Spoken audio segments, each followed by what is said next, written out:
Good afternoon, everybody. Welcome to this session, Thriving at Work. How can we understand and support mental health at work for all employees? My name is Ben Wilmot. I'm Head of Public Policy for CIPD, and I'm your chair for this session. And there's no doubt that the issue of mental health at work has become increasingly important in recent years. We know that stress, anxiety and depression together are one of the biggest causes of sickness absence from work, and are also associated with the rising levels in economic inactivity we've seen due to ill health. And CIPD's recent Good Work Index survey, which is our annual survey of 5,000 employees, shows that a quarter of the workforce say that their job has a negative impact on their mental health, and about 4 in 10 said that they had experienced some sort of mental health condition in the last 12 months. So this is a really big issue. It's a business issue, and it's an issue. It's around employers' duty of care as well to their staff. But we also know that HR can play a critical role in creating those positive working cultures that can support positive mental health in the workplace. Now, we're lucky to have an expert panel to help us discuss these issues. So starting on my left, we have Natalie Sparrow, who is Head of Inclusion and Wellbeing at South Eastern Trains.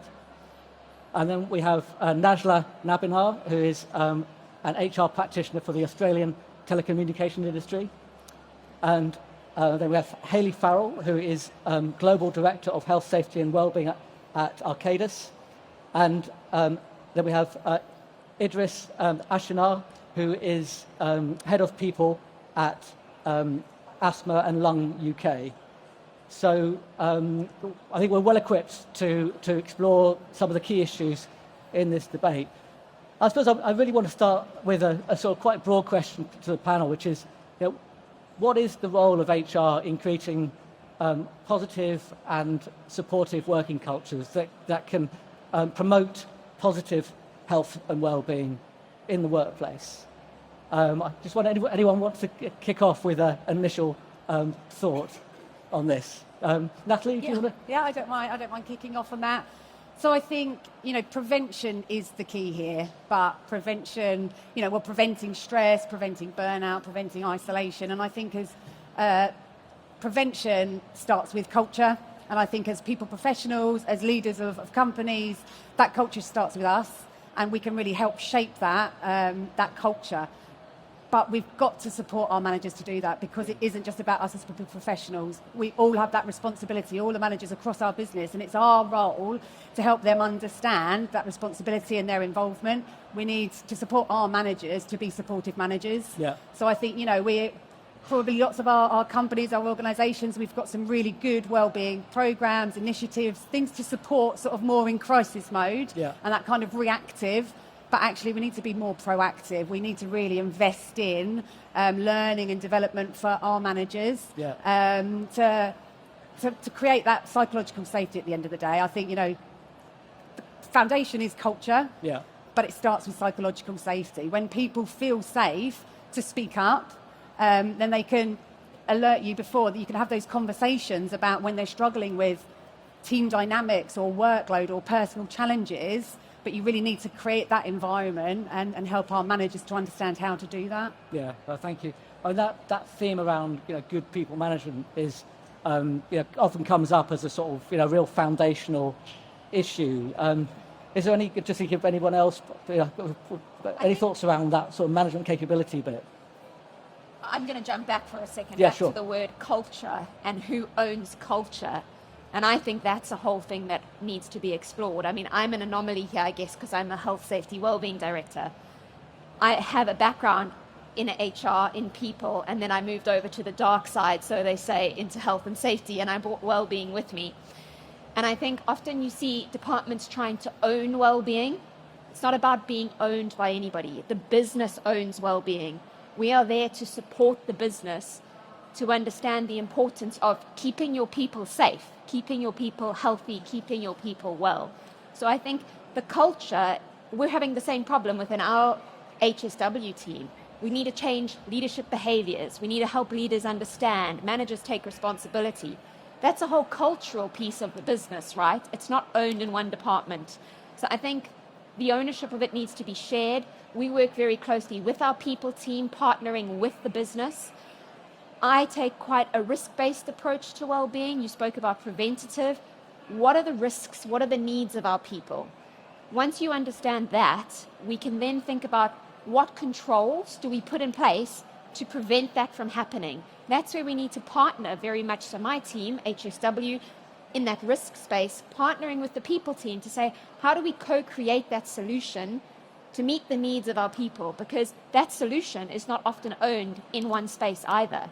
It's an IT issue. It's a people issue. You know, it's a manager issue. So for me, I think that culture piece is a really interesting one, and it's very broad. Yeah, yeah. Ida, from your perspective. Yeah, just on that, I think there's a big role for HR to play. You mentioned prevention, but when it actually happens, when people are off with different health conditions, HR's role, I think they've got that role to play as being the moral compass, if you like. They're there when managers need help. It will be HR supporting and advising them. And I think they hold a very big responsibility in advising in the right way and having the expertise, but also the judgment to actually the way, the direction, the decisions you may make as a manager, that is actually going to be a good decision, a bad decision. I think they hold a really important responsibility there. But before that, I think there's a big piece around what HR's role is in well-being and sickness absence management. We had recent commentary about HR being involved in contacting an employee that was off sick, that was in the news, but really making it clear to the organisation and more importantly to the people that are going through health conditions, what is HR's role, what are they there to do, what is manager's role, I think is really important. And then after that, as I said, being a really good source of advice and support for managers and employees as well. Thank you. And Najla, in terms of that relationship between HR and people managers, do you see that as a sort of critical sort of area where there needs to be good communication and, you know, around mental health issues in the workplace? Yes, I do. So my recommendation is, as Natalie mentioned, is to equip and train the line manager and people managers with mental health awareness. Which is to invite a medical professional like a psychologist or psychiatrist to host a mental health awareness training within the organization, and to educate the people managers to let them know on the triggers and the symptoms, and as well as how to manage and try to accommodate this special group of people. And I think it's a HR role to work with the people managers on how to create strictly confidential conversations around mental health when employees reach out to them. Yeah.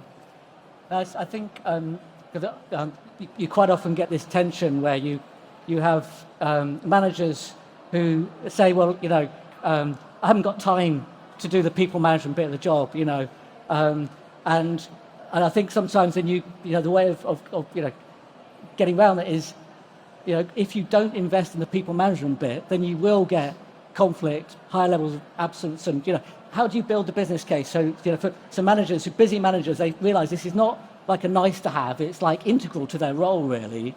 Is that a conversation sometimes you have in your business? Yeah, absolutely. And actually, I read something quite recently by the Investors in People, and they found that relationships with managers was the number one factor for job satisfaction. And in turn, job satisfaction is a predeterminant for well-being overall. Yeah. So this is really, really key. But, you know, what we say is, and this is the same for us as people professionals, we need to role model this. And, yeah, we're all tight on time, let's be honest. And that seems to get, you know, worse and worse for all of us as professionals. But actually, we need to be conscious, and it's every interaction, it's every conversation. We need to be role modelling this stuff, and we need to be really intentional about what we're saying and how we're saying it, because every conversation is an opportunity to build inclusion and protect well-being. Because I think inclusion and well-being go hand in hand. They're interdependent, and they're outcomes of not only everything we do as part of our people plans, but every conversation and every interaction we have. So we need to be conscious. Yeah. But that stuff is easy, in my opinion. It's just about, being that role model, but also being a bit of a vulnerable leader and being really open, being really honest. We tried to start all our meetings in South Eastern with a quick wellbeing check-in. How are you? 1 to 10, and let's explain that. Yeah. Start as a leader, as a manager. Encourage people to start with yourselves and be really open about what that means. We're not always on a 10 every day. We might try to be. If anyone's heard Tim Sisson's talk, it's a great place to try to be on a 10. It's not always possible, but we can be open and honest about that, and then that gives the space for everybody else. So some of this stuff, I think, is simple. Yeah. Yeah, you're giving me great segues. I feel like I keep bouncing after you here. I think you asked a question around making time and thinking about budget. So our engagement survey, we ask specific wellbeing questions, and we have found direct correlation between health and wellbeing scores and some of the questions when we did a bit of a deeper dive. One of them was senior leaders show that wellbeing is important to them, being one of the questions, and my line manager cares about my well-being. We asked different questions to understand level of responsibility for well-being, as in we've got a senior leader, which I think is tone from the top. We've got managers, which is mood in the middle, and then we've got felt at the front. How do people really feel on the front? And I think we talk a lot, and we absolutely need to improve capability, improve competence when it comes to managing well-being risks in the workplace, being proactive, promotional, and reactive, because we cannot always only focus in one area. But we forget about the time it takes. You can send somebody on a training course, they then need to implement that in amongst their busy day. And I know one of the things here is like, how do we look after ourselves? We were just speaking about, shucks, what does your day look like? Have you had any chance to really look around today? No, because it's manic. You're supporting people, you're dealing with crises. So the business also needs to think about the time to allow people to embed learning, to attend learning. And I think if you've got a culture where you're billable, and people have to make up their time, are you creating space for that? The other thing I think around budget is how do you make this important is the business talks about risk. So they will talk about operational risk. They will talk about project execution, and my people are fundamental to that. So how are you talking about linking the risk of not looking after people, not preventing sickness, injury, illness, and how that will have an impact on the business to support the conversations you're having with senior leaders around budget? Yeah. I mean, I think it's interesting because there's good research which shows that stress. We know that excessive exposure to stress at a sustained level over a sustained period of time impairs our cognitive ability. We know there's health and safety sector has got research which links exposure to that sort of stress to risky behaviours that are linked to higher risk of mistakes and accidents. So I think to your point around the business case, actually, and I suppose particularly in a safety critical industry like yours, those sorts of issues, I think sometimes the business aren't really understanding that health is a holistic issue, and that how people perform is fundamentally affected by how well they feel. Idris, from your perspective, around one of the things we haven't we sort of touched on, but we haven't dug into is the issue of creating a culture where people are more comfortable to be able to disclose if they have some sort of mental health issue, because it can be difficult, even if at the top level an organisation saying we want people to disclose, but people, I think, if they have issues around job security, it's natural sometimes to be a bit hesitant about telling your line manager or going to HR and saying, I'm struggling. Is there other things that we can do as practitioners to try and help people, encourage people to disclose, do you think? Yeah, it goes back to a culture for me, that you've got to create a culture of people feeling that they've got the freedom to speak up. You've got to give them the avenues and the people and the tools and the systems to say, and tell them this is how you speak up in our organisation. As basic as it may sound, you can speak to your line manager, you can speak to HR, you can speak to or get a self-referral from your occupational health. If you don't tell people, you're not giving them the opportunity to access those different points where they can speak up. And I think then it's about really role modeling that, making sure people are doing that. And I think where it comes to this balance, what I will call, you've got to encourage people, but also respect people's privacy and their own rights to not disclose it. Because I think that's equally important as well. We don't want to get people to think that they have to, but we encourage it and say, if you do disclose or speak up, this is what we will do. We will thank you for speaking up. We will then take what you've said, and here's what we will do. That's what people want to see. But I think in terms of what we can do, we start at the beginning. Tell people how to speak up in the organisation and give them that platform to say, you can speak, and this is what we will do from there. Yeah. Is that something that you think about in your organisations? How that sort of positive signalling that we want you to speak up if you are struggling. Is that Najla? Yeah. Yes, I'll have something to add on. So I just wanted to mention that I am diagnosed with generalized anxiety disorder with ADHD and depression symptoms. And for all of you who are attending this session today, I just want you to know that you are not alone. And so in terms of speaking up at work, so from my experience, there is positive and negative reactions to it. So the positive side is my manager allows me a flexible time of work, flexible working time, and also allows me to take leave when I'm stressed, burnout, or unstable. But the negative side to it is that I am excluded from some of company benefits, such as company trip, because I disclose my mental health status. And also I'm excluded from development and career advancement. But for me, the reason why I declared to my manager and my employer is mainly because I want to set the expectation for my manager in terms of my mental capacity, mental stability, and my productivity if I'm unwell. So that's why I disclose it. But and my advice is it depends on the awareness level of the organization, and if you feel safe and if you trust your manager, you only disclose to your closest stakeholders, like your own manager. But if the organization is not ready to be open to talk about mental health organization-wide, then it's safer to keep it discreet. Yeah. To that.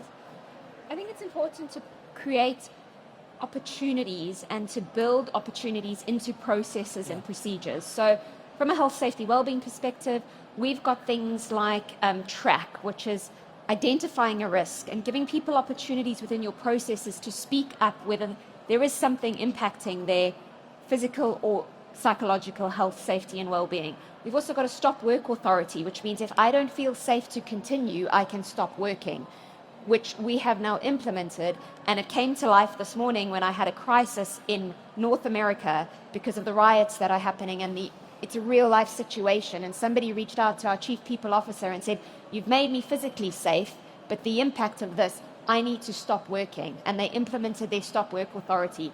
So psychological safety, absolutely from a place of supporting people who've got a mental health illness and want to disclose that, creating that culture, creating tools to talk about it so managers can talk about it, but also being proactive by building it into process, into procedure, into things that are actually live. So when they're carrying out work and they feel a certain way, they feel supported by the business to talk about it.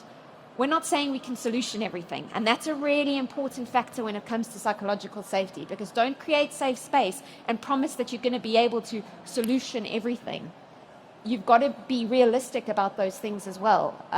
Say what you're going to do on the tin so that people know, people understand. Change management isn't clear. It's a huge issue, I think, for many businesses, but we cannot we're in an agile world. It's not just the business that's changing, it's the world that's changing around us. So just, I think, creating that, you've also got to set expectations. Yeah, yeah. Just in case anyone wants to submit a question, feel free to. Any questions from the audience would just let us know you can submit them electronically. But I mean, I think sometimes, I think obviously, you obviously all work or have worked in organisations that really understand and why supporting people's mental health is good for the business and for employees. If you are as an employer starting out, are there things that you can do, which don't cost huge amounts of money, that can make a difference? Can be a first step to providing better support to the mental well-being of your staff. Idris, yeah. For me, it's going to be the word data. It doesn't cost anything, but to actually start recording data. So, in general, if you record the number of sick days people have, are you recording the reasons? And if you're recording the reasons, how much time off are people having due to mental health will be the starting point to realise how big of an issue is it. Yeah. Not just on mental health, but general well-being as well. And that data there is going to be something that you can use from an evidence base to present to leaders to actually say, here's where our problem lies, or here's where you need to pay attention to. So the data is the very easy and simple starting point that can have very long-term impacts, and that's where I would start. And I suppose that's you can then go to the best of the business and say, look, this is actually if you're not seeing this from a duty of care perspective, that you don't think your organisation is going to be taking action just on that. This is going to have business impact. You've got that data that can show that if you don't take this seriously, it will impact on your bottom line. I imagine you've probably got pretty good data around the cost of ill health and or The elusive data question. I mean, have we cracked it yet? Well, yeah. I think it's a question that comes up all the time. But work with what you've got. Really, my advice would be understand the needs of your business. If you're just starting out, don't look at everything shiny. Don't look at everything that every other company is doing. Look at what your people need, what demographics and the needs of your population. Understand that. Speak to the business and embed it in everything you do. For an example is, if you think of skill-powered organization or the opportunity for learning, development, growth and purpose in an organization, that's fundamental to well-being. It shouldn't be separate, sat over there. The L&D team do that, and it doesn't impact people's well-being. It definitely does. So work together to figure out those solutions to the people and bring it to the business in such a way that it doesn't feel like it's just well-being and it's just reactive and it's just about stress or it's just about depression and anxiety. Absolutely, that's part of it, but it's much broader and it's a golden thread. It's interesting. So our Good Work Index survey shows that if you are you don't have the skills for your job, if you feel overqualified, actually, that is associated with lower levels of reported well-being. So that issue is that if you haven't got the right skills, actually that can be a stressor. So to your point, you need to have a holistic perspective around what supports people's mental health in the workplace. Yeah, I was going to follow on, but actually that's just made me think of something else quite interesting. And I'm sure, I don't know if everyone's heard about the stats around accidental managers. And I think the CMI reported 82% of managers are accidental managers. And so likely have got those roles because of technical skills, but those softer skills that are the key to what we're talking about today probably could really do with some help on, those people, those behavioural skills, but also those self-awareness skills that are really, really important. Yeah. The Royal Mail used to have I don't know if they still run it. They had this really good training video, which was a depot manager doing a return to work interview with a postie, and they run it twice. First time, the depot manager is asking all the questions you'd expect to be asked in a return to work interview, but he's obviously time poor. He rushes through them. It's a short conversation, and then they agree the postie's going back to work the next Monday. They then run it again, and this time the depot manager is listening, he's empathising, he asks follow-up questions, and they have a fundamentally different conversation. And then the postie then opens up and they go, well, actually, this is why I've been off. And you find out that he's had this bereavement and he's just gone to pieces, and the manager says, well, look, we've got an EAP and we'll give you some time off, the phase return to work. Fundamentally different. And so it's not just like the what, it's the how of, it's those soft people skills, isn't it, that make the difference, I think, sometimes. Power skills. Yeah. Not soft skills. Okay. Power skills. Yeah. And that art of questioning. So yes, we need the data. The data is really key, really important. But at the same time, we then need to talk to our people. And, that's manager-led, but that's also colleague-led. Something we did right in sort of the early days, sort of 8 years ago. We helped facilitate the setup of colleague-led networks, and for different groups of people, because we could see through our data that different groups of people are having a different experience and having a more negative experience. And we need to talk to them to understand what is that, because that is going to be different depending on where you work, your role, your location. So actually, what are your issues, challenges, barriers? Talk to us, tell us, and we can kind of work with that. Yeah. But that's got to be, it's building communities, and then it's that two-way feedback. Yeah. And because I suppose, the other issue that, that there is really good evidence is that early intervention is really, really important. That, the sooner you can provide someone with, say, access to talking therapies, or, that's when the people can start, recovery or, rehabilitation.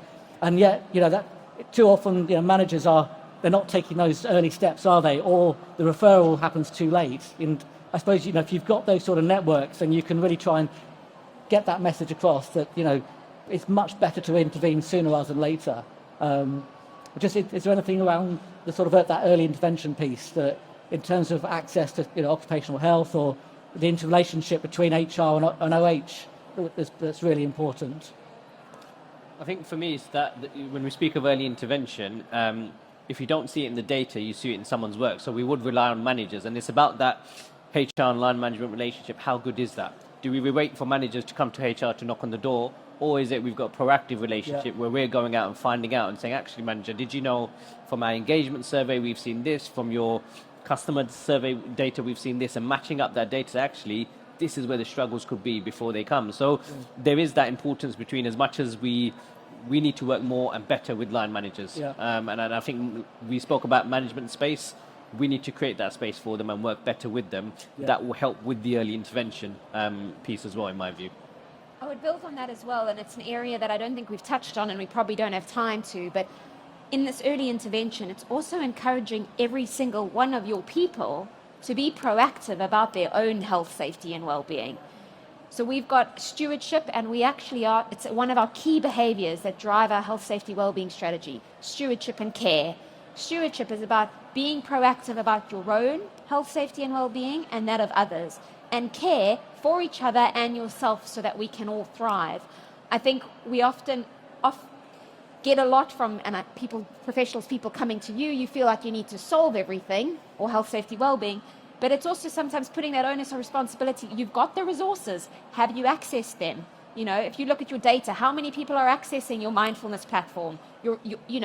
Driving that engagement, getting people to look after themselves. Yeah.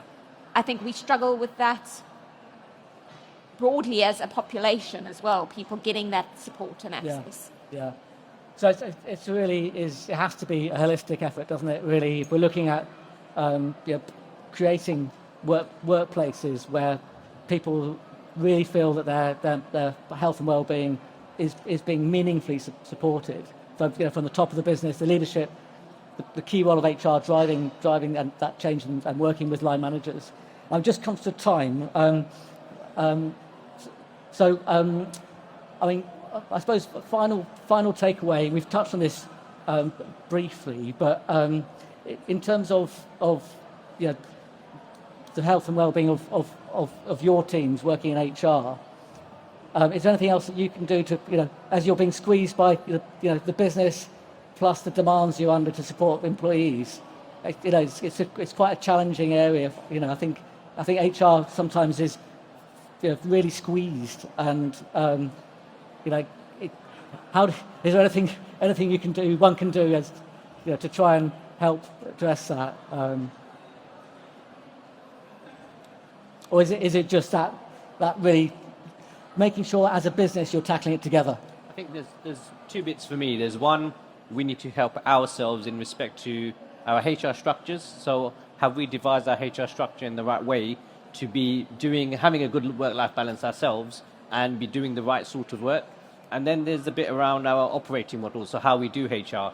Have we almost set ourselves up to fail by saying we're going to do all of this, we're going to do this for managers, and manager leaders are going to do this? Have we set ourselves upright in that respect? What I find is that we don't regularly review our structures. We design them the right way to help ourselves firstly, because we can only be the best selves if we look after ourselves first, and then secondly, how we do HR and explaining that to the organisation, is that right?